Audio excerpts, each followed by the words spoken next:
fatan kowa yana lafiya. Gaskiya abin da na tsinci ina a ciki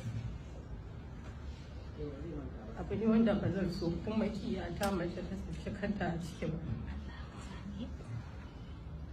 Iyayena sun rabu tun ina karama, tun ban fi shekara 6 ba. Na taso a hannun mahaifiyata.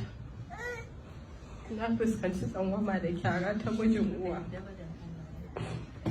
wanda har ta kai ya fara shiga tsakanina da mahaifiyata da asiri da bin malamai. Mu ba 'yan asalin ƙasar nan bane ba, 'yan Chadi. Mahaifina ya zo garin nan zama.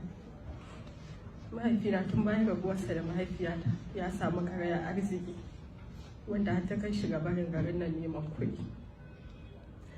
Na samu wani ɗan gidan babban alƙali a garin nan ya lalata min rayuwata ta hanyar yi min fyaɗe tun ban fi shekara 14 ba.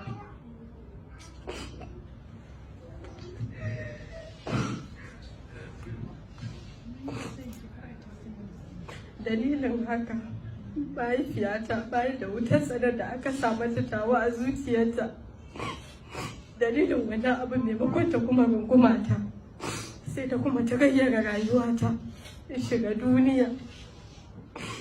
Na tafi na haɗu da ƙawa wacce ta buɗe min ido, ta kai ni har cikin bariki na sojoji na ƙofar ruwa.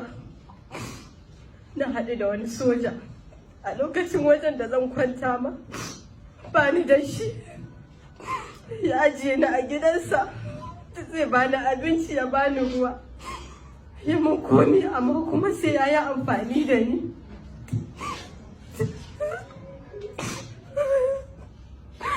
Daga haka sai da na wata 4 a tare da shi, kafin da addu'a da nake jin da haka da komi mahaifiyata hankalinta ya dawo kaina.